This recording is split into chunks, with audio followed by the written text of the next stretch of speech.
আসসালামু আলাইকুম বন্ধুরা, নিয়ে এসেছি মজাদার চকলেট কেক রেসিপি। নরম তুলতুলে সফট এই চকলেট কেক বাসায় কিভাবে খুব সহজে তৈরি করবে সে রেসিপি শেয়ার করব। আর এই কাপকেকগুলো আমি চায়ের কাপে বাসায় চুলায় তৈরি করে নিয়েছি। আর পারফেক্ট এই কাপকেক তৈরি করতে চাইলে সম্পূর্ণ রেসিপির সাথেই থাকতে হবে। আজ আমি 3টে ডিমের কাপকেক তৈরি করব। এজন্য এখানে আমি প্রথমে 3টে স্বাভাবিক তাপমাত্রার ডিম নিয়ে নিয়েছি। তোমাদের যদি ফ্রিজে ডিম থাকে সেক্ষেত্রে কেক তৈরি করার 1 ঘন্টা কি 30 মিনিট আগে এই ডিমটাকে বের করে রাখবে। তো ডিমের কুসুমগুলো আমি আলাদা করে নিয়েছি।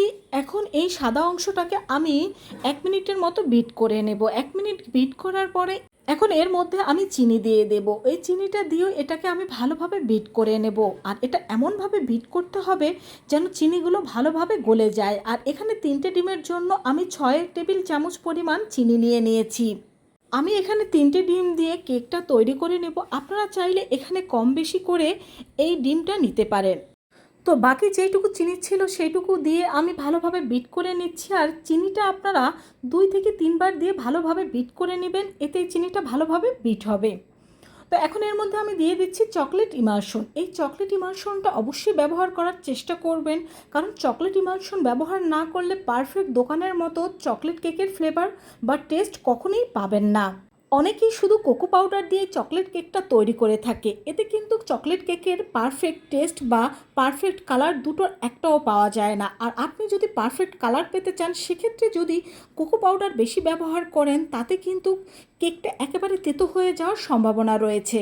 তাই এখানে অবশ্যই চকলেট ইমালশনটা ব্যবহার করার চেষ্টা করবেন। আর এই চকলেট ইমালশনটা কিন্তু চকলেট দিয়ে তৈরি।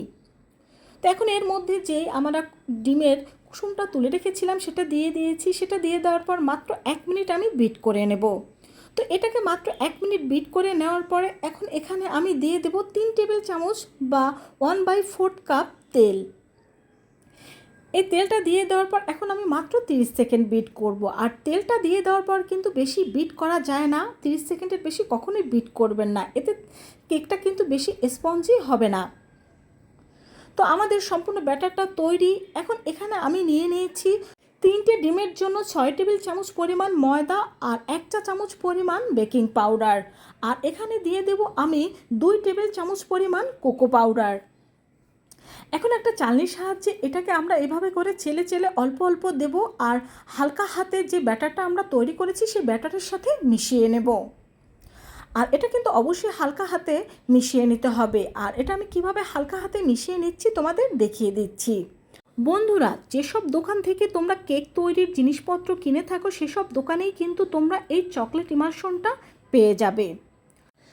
এই চকলেট ইমালশন দিয়ে কেক তৈরি করার পর তোমরা নিজেরাই এর পার্থক্য বুঝতে পারবে যে আগে যে চকলেট কেক শুধু কোকো পাউডার দিয়ে তোমরা তৈরি করে খেয়েছো সেটা, আর এই কোকো পাউডার আর চকলেট ইমালশন দুটো একসাথে দিয়ে চকলেট কেক তৈরি করলে সেটার টেস্ট কীরকম হয়।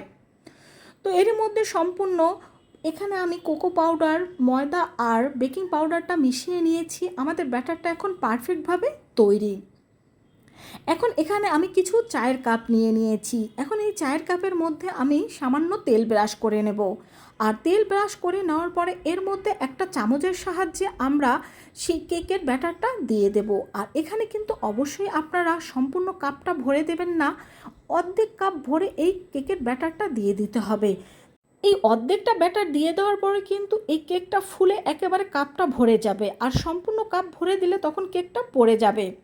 তো চুলায় আমি একটা সিলভারের হাঁড়ি বসিয়ে দিয়েছি। এখন এর মধ্যে আমি দিয়ে দেব একটা স্ট্যান্ড।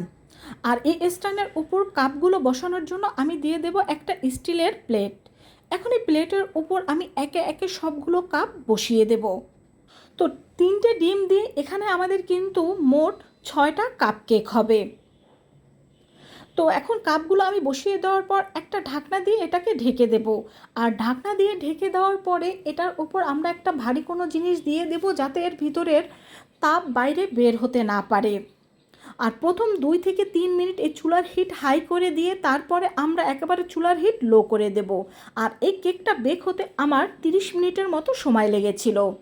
তো 30 মিনিট পরে আমি ফিরে এসেছি আর আপনাদের দেখিয়ে দিচ্ছি যে আমাদের কেকটা কতটা পারফেক্ট হয়েছে। তো বন্ধুরা, দেখেই বুঝতে পারছো যে কেকটা কতটা পারফেক্ট হয়েছে। তো তোমাদের ভালোভাবে দেখিয়ে দেওয়ার জন্য এখানে আমি একটা শাসলিক কাঠি দিয়ে তোমাদের এই কেকটা চেক করে দেখিয়ে দিচ্ছি। যদি এই কাঠির সাথে ব্যাটারটা লেগে আসে তাহলে ভাববে যে কেকটা ভালোভাবে বেক হয়নি। তো এই কাঠির সাথে কিন্তু কোনো ব্যাটার লেগে আসেনি, তো আমাদের এই কেকটা কিন্তু পারফেক্টভাবে বেক হয়ে গিয়েছে। এখন একটা একটা করে এই কাপগুলো আমি চুলার থেকে নামিয়ে নেব, আর চুলার থেকে নামিয়ে এটাকে কিছুটা ঠান্ডা করে আমরা এটাকে মোল্ড আউট করে নেব। বন্ধুরা, হুবহু এই রেসিপি ফলো করে তোমরা যদি চকলেট কেকটা তৈরি করে নিতে পারো, দেখবে তোমরা নিজেরাও অবাক হয়ে যাবে, কারণ এতটাই টেস্টি হয়ে থাকে এই চকলেট কেক। তো একটা কেক আমরা এই মোল্ড আউট করে দেখিয়ে দিচ্ছি, দেখো কতটা পারফেক্টভাবে আমাদের এই কেকটা তৈরি হয়েছে আর কতটা সফট হয়েছে। তো একে একে সবগুলো কেকই আমি এইভাবে করে মোল্ড আউট করে নেব, আর সবগুলো কেকই আমি তোমাদের দেখিয়ে দিচ্ছি যে কতটা সফট হয়েছে আমাদের এই চকলেট কেক। তো পারফেক্ট বেকারির টেস্ট পেতে হলে কিন্তু অবশ্যই এই রেসিপিটা সম্পূর্ণ ফলো করেই কেকটা তৈরি করতে হবে, তাহলে তোমরা পারফেক্ট বেকারির টেস্টের চকলেট কেকটা পেয়ে যাবে।